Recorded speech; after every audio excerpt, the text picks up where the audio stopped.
Hello, Standard 9. Going to teach biology, digestive system, and this is part 8. Dear children, I forgot to discuss about this villi and small intestine. Actually, what happened that one long video I made and some part was edited in my own channel, that is Biology Guru Sri Arun. Whole thing was there and that was deleted, that is uploaded in my own on my own channel, but that part was not there and I was thinking that this part I have taught. Thank you, some of your friends text me that this part you have read and I replied that thank you very much. Dear children, small intestine, it is the longest part of the alimentary canal or gut, 7 meter long, it is clear. 3 parts, duodenum, jejunum and ileum. Duodenum is the C-shape where the pancreatic juice and bile secreted by the liver meets. Jejunum is the empty part, because jejunum means empty because when postmortem is there, after the death of a body, it remains empty. So its name is jejunum.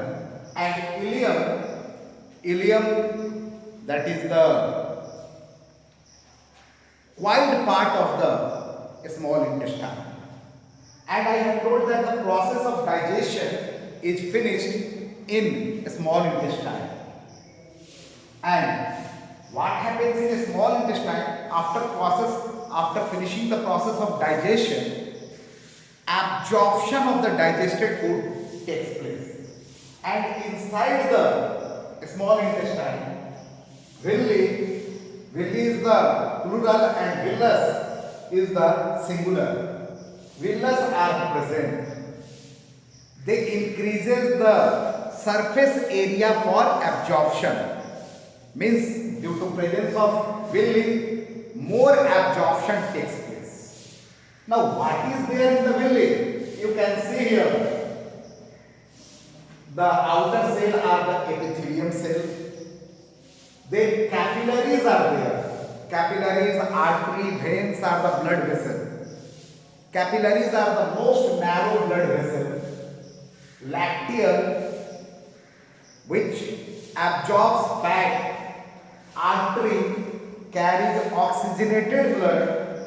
Vein, here I have tried to differentiate. The darker part is the vein and lighter part, this lighter part is the artery. Artery carries the oxygenated blood, vein carries deoxygenated blood, and they absorb the food, digested food, and that is sent to the liver through the hepatic portal vein. By the help of hepatic portal vein, this absorbed food is sent to the liver.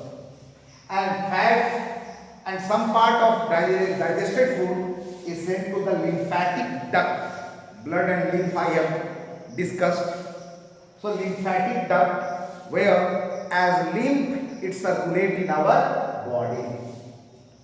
So it was about the villi and it was about the small intestine. One more thing I forgot to explain, that goat is there and tiger is there, whose small intestine will be longer.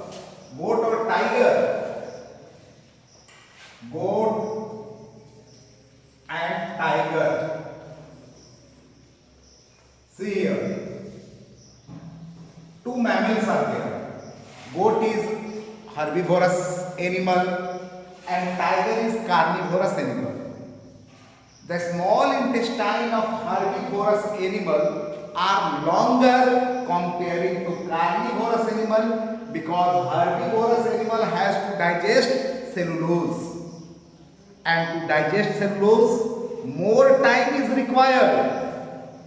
So goat is a herbivorous animal, it has to digest cellulose, which is plant part present outer covering of the plant cell is made up of cellulose, and we can't digest cellulose.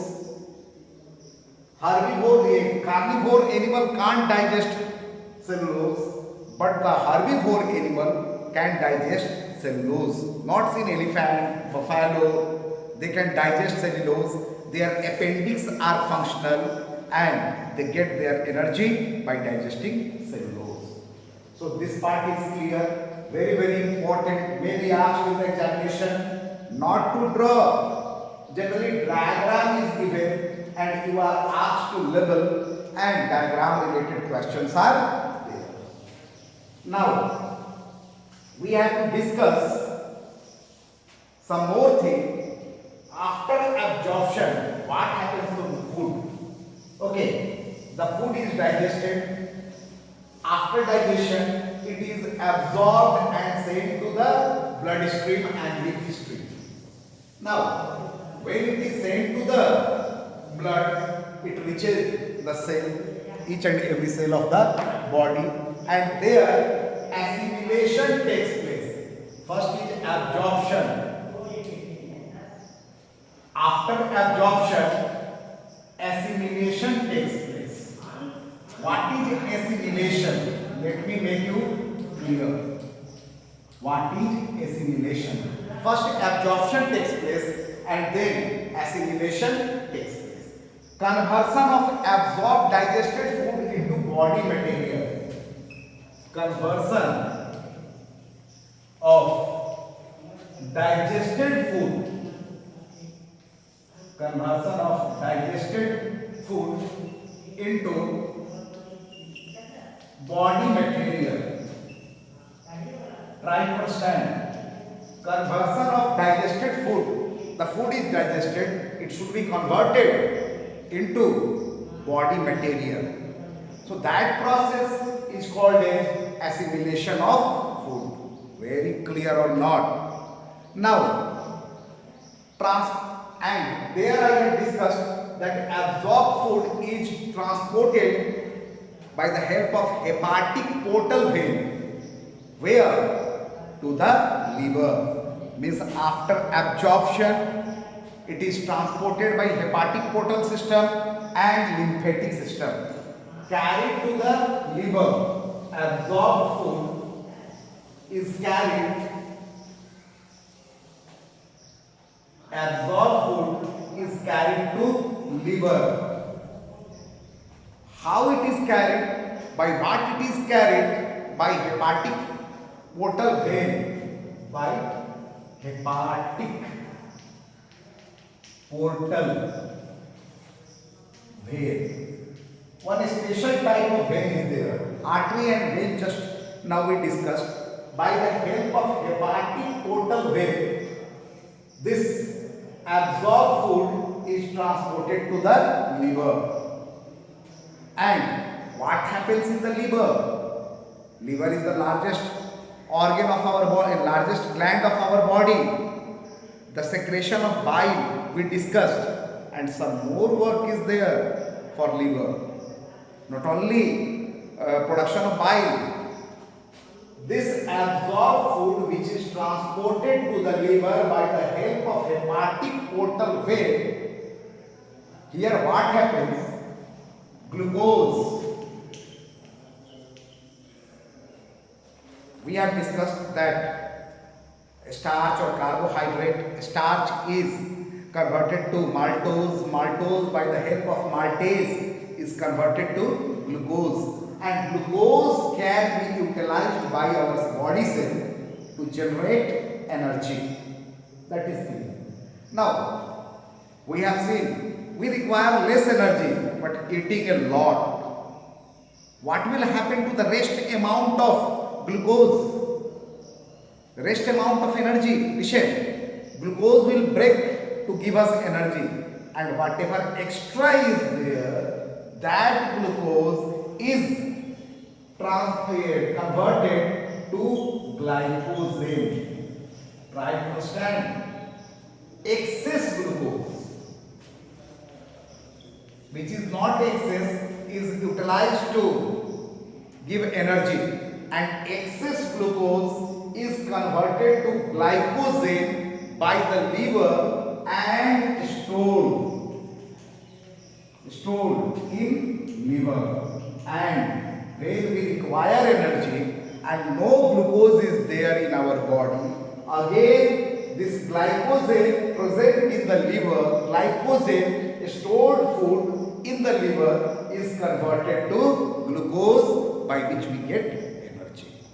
Once more try to understand. Glycogen is stored food in our body. Excess glucose is converted to glycogen by the help of liver and is stored. And when we require, again glycogen is converted to glucose and energy is released. It is broken and energy is released. This part is clear. Now, some more thing we discussed, that protein by the help of trypsin, pepsin, first broken into peptide and then into amino acid. What happens to that amino acid? This glucose part is clear. What happens to the amino acid? Dear children, we have discussed that the amino acids are the building blocks for the protein. Means protein are made up of amino acid, and when protein is digested, again amino acid is formed. This amino acid circulate in our body with the blood. It circulate in our body. This amino acid is reached to each and every cell. If required, protein is synthesized.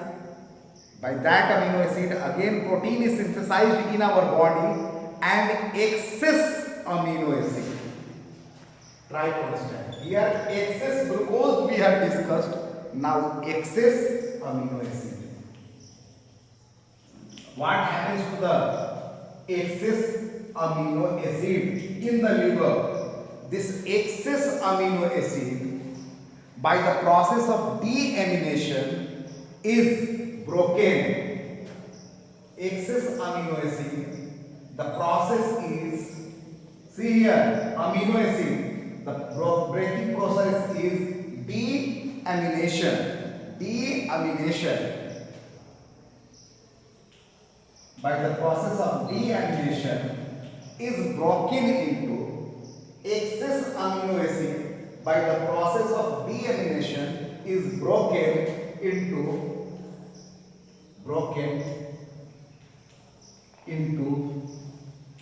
urea. Try to understand.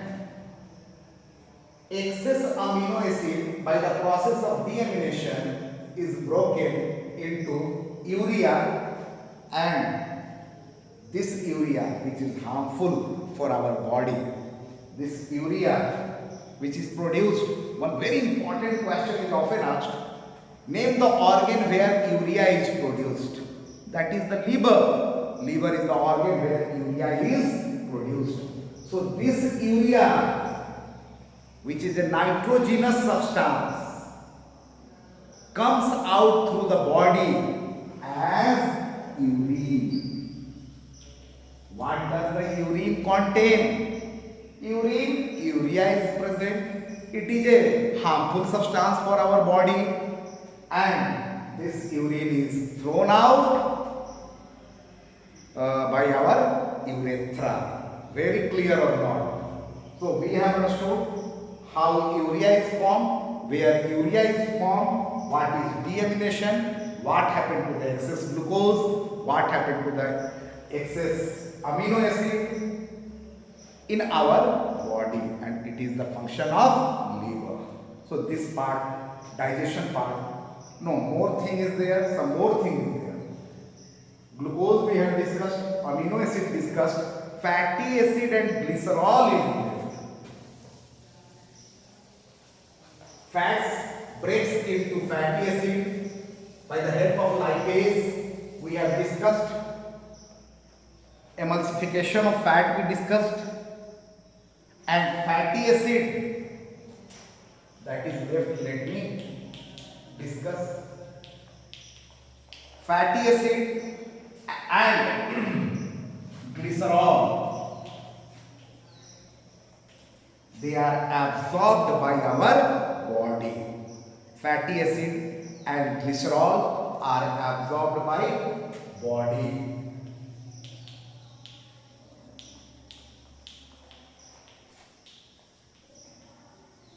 Now, what happens in our body?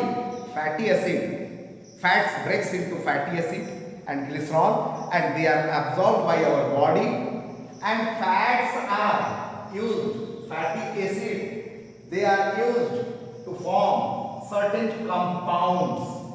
Certain compounds in our body are made by the fats only. Certain compounds in our body are made by the fat. Now here again a question arises. Excess fat. Excess fat. Excess glucose we have seen turn to glycogen. Excess amino acid turn to urea, broken to urea. Excess fat, what happens to the excess fat is deposited below the skin. Deposited below skin as what? As subcutaneous subtriconstants, deposited below skin as subcutaneous material, subcutaneous fat.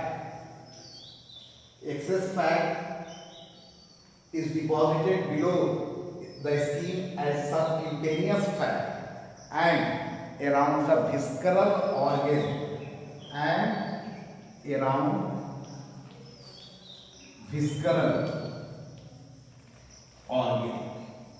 Some organs are there in our body, that is known as visceral organ, and it is deposited under the skin, below the skin as subcutaneous fat and around the visceral organ.